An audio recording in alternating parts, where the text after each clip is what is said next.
வந்து நம்ம என்ன பார்க்க போறோம்னா சில்லி பரோட்டா நம்ம கடையில தான் சாப்பிட்டு பார்த்துருப்போம். நம்மளே வந்து வீட்டுல எப்படி சில்லி பரோட்டா தயார் பண்றேன்னு பார்க்கலாம். அதுக்கு முன்னாடி நம்ம சேனல் புதுசா பார்க்க அப்படின்னா சப்ஸ்கிரைப் பண்ணிக்கோங்க, கூட விளையாண்டு கிளிக் பண்ணிக்கோங்க. சரி வாங்க நம்ம பார்க்கலாமா. 3 டேபிள் ஸ்பூன் அளவுக்கு ஆயில் விட்டுருக்கேன். பச்சை மிளகாய் 2 சேர்த்துருக்கேன். கடையில சாப்பிட்ருக்கியா சில்லி பரோட்டா? சாப்பிட்ருக்கியா? இந்த மாதிரி பச்சை மிளகாய் குட்டி குட்டியா கட் பண்ணி போட்டாலும் சரி, இப்படி முழுசா போட்டாலும் சரி, அதை போட்டுக்கலாம். அதுக்கப்புறம் குடமிளகாய், கிரீன் குடமிளகாய் எடுத்திருக்கேன். அதை வந்து அப்படியே ஒண்ணு கட் பண்ணி போட்டிருக்கேன். இதுக்கு அப்பா சூடு என்ன தெரிக்குது. குடமிளகாய் போட்டிருக்கேன். அடுத்ததா வந்து குட்டி குட்டியா கட் பண்ண வெங்காயம்,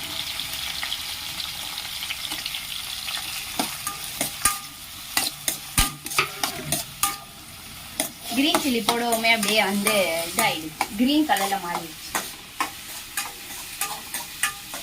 குடமிளகாய் நம்ம கட் பண்ணி நல்லா வந்து உள்ள போட்டுக்கோம். குடமிளகாய், பச்சை மிளகாய், வெங்காயம் 3மே சேர்த்துருக்கோம். இதோட நீங்க வந்து தக்காளியை வந்து பேஸ்டா எடுத்துக்கிட்டாலும் சரி, குட்டி குட்டியா கட் பண்ணி எடுத்துக்கிட்டாலும் சரி. நான் குட்டி குட்டியா கட் பண்ணி எடுத்து வச்சிருக்கேன், அதை சேர்த்துக்கலாம். நல்லா கிளறி விட்டுலாம். இது நல்லா கிளறணும், நல்லா வதங்கணும் அப்படின்றதுக்காக நம்ம வந்து ஒரு கொஞ்சமா போட்டுக்கலாம். ஏன்னா புரோட்டால வந்து உப்பு சேர்த்துதான் நம்ம செஞ்சிருக்கோம். அதுக்காக தான் புரோட்டால சால்னால எல்லாத்துலயும் உப்பு இருக்கும். நம்ம இந்த வெங்காயத்தை வதங்கறதுக்காக லைட்டா. ஃப்ரெண்ட்ஸ், எங்க வீட்டுக்கு எல்லாரும் வாங்க, சில்லி பரோட்டா நிஷாவை செஞ்சு தர சொல்றேன். நான் செஞ்சு தரேன், வாங்க எல்லாரும் வாங்க எங்க வீட்டுக்கு சாப்பிட. வெரைட்டியா செய்யறோம், வெரைட்டியா சாப்பிடுறோம் எல்லாம் வாங்க. 1 ஸ்பூன் அளவுக்கு வந்து இஞ்சி பூண்டு பேஸ்ட். நீங்கள் இஞ்சியும் பூண்டு சின்னதாக கட் பண்ணி எடுத்துக்கிட்டா கூட ஓகே தான். நான் வந்து பேஸ்ட்டாகவே எடுத்துக்கிட்டேன். இப்போ இதெல்லாமே பச்சை வாசனை போகிற அளவுக்கு நல்லா வதக்கிக்கலாம். நம்மளோட தக்காளி வெங்காயம் வந்து வதங்கிடுச்சு. இந்த அளவுக்கு வதங்கினா போதும். 1 டேபிள் ஸ்பூன் அளவுக்கு மிளகாத்தூள், 1 ஸ்பூன் அளவுக்கு மஞ்சத்தூள், 1 ஸ்பூன் கரம் மசாலா, 1 ஸ்பூன் அளவுக்கு பெப்பர் தூள், மிளகுத்தூள், இது எல்லாத்தையுமே நம்ம சேர்த்துக்கலாம். லைட்டா கிளறி விட்டலாம். ஏற்கனவே நீ சில்லி பரோட்டா வீடியோ போட்டிருக்கேன், ஞாபகம் இருக்கா? 1 வருஷத்துக்கு முன்னாடி. ஆனா என்ன சில்லி பரோட்டா சந்தையில வாங்கிட்டு வந்தோம், ரெடிமேட்ல. அந்த பரோட்டா ரெடிமேட்ல எல்லாமே இருக்கும், அப்படியே அடுப்புல போட்டு. டொமேட்டோ சாஸோடது 2 ரூபாய் எனக்கு கெச்சப் கிடைச்சிச்சு, நான் அதை சேர்த்துக்கிறேன். உங்கள்கிட்ட சாஸ் இருந்தா நீங்க அதையே சேர்த்துக்கலாம். இது ஸ்வீட் சாஸ், தக்காளி சாஸ். இது வந்து ரெட் சில்லி சாஸ். நான் வந்து 1 ஸ்பூன் அளவுக்கு வந்து ரெட் சில்லி சாஸ், அதையும் வந்து 1 ஸ்பூன் அளவுக்கு வந்து ஊற்றிட்டேன். இது நல்லா கிளறதுக்கு லைட்டாக இங்கே பாருங்க, இந்த அளவுக்கு தண்ணி வந்து தெளிச்சா போதும். அந்த வெங்காயமும் இது மட்டும் வந்து தெளிக்க இந்த தண்ணி வச்சிடும். அதுக்கப்புறம் நெக்ஸ்ட் நம்ம என்னென்ன சேர்க்கலான்றத பார்க்கலாம். நம்ம தண்ணி தெளிச்சோம் இல்லையா, அதெல்லாமே வந்து சூப்பராக வந்து வத்திடுச்சு. இந்த ஸ்டேஜில் நம்ம சால்னா இருக்கு இல்லையா, புரோட்டா சால்னா செஞ்சுருப்போம் இல்லையா, அது வந்து 1 கரண்டி அளவுக்கு வந்து ஊற்றிடலாம். இப்ப புரோட்டா வந்து இந்த மாதிரி குட்டி குட்டியா கட் பண்ணி எடுத்து வீடியோ ஆரம்பிச்சதுல இருந்து இப்பதாண்டி பரோட்டாவே காமிக்கிற. நான் என்ன பண்றது, சும்மா கையால பிச்சு போடு இல்லாட்டி. ஓகே, அதே செஞ்சிடலாங்கிறீங்களா? ஆமா, நீ என்னைக்கு கையால இது கத்தியால அறுத்து எப்ப நீ செஞ்சு எப்ப நாங்க சாப்பிடுறது? சரி, கரெக்ட் தான். கட் பண்ண புரோட்டாவை சேர்த்தலாம்.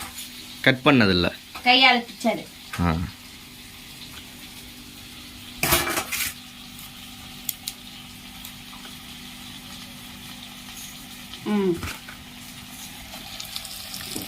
நெக்ஸ்ட் நல்லா கிளறி விட்டுற வேண்டியதான்.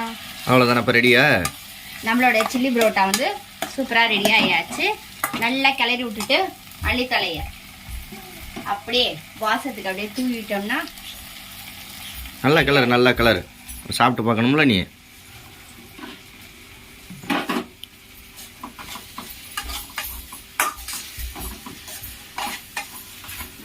சூப்பரா கிளறிட்டேன். வாசனை ஏதோ வருது, பார்ப்போம்.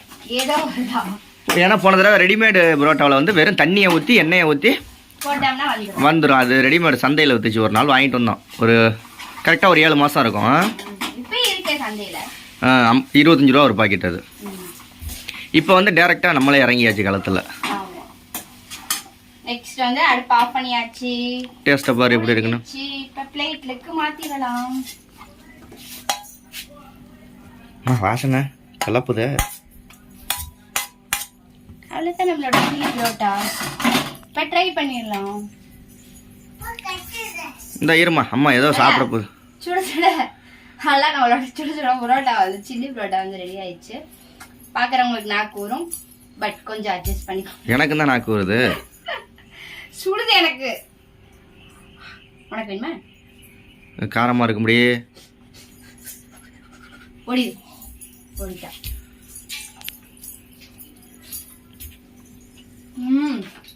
சூப்பர். நல்லா இருக்கா? சரி சரி. அப்படியே கடையில் எப்படி சில்லி பரோட்டா சாப்பிடுவோம் அதே மாதிரி. சரி. நீங்களும் சில்லி பரோட்டா வாங்கினா இந்த மாதிரி ட்ரை பண்ணுங்க. செஞ்சாலும் இந்த மாதிரி ட்ரை பண்ணி பாருங்க. இந்த வீடியோ பிடிச்சிருந்தா லைக் ஷேர் கமெண்ட் பண்ணி சப்ஸ்கிரைப் பண்ணுங்க. அடுத்த ரெசிபி என்ன செய்யலாம்னு கமெண்ட் பண்ணுங்க. அந்த ரெசிபி நம்ம ட்ரை பண்ணி பார்த்துருவோம். நீங்க கொஞ்சம் காலையில். Okay bye.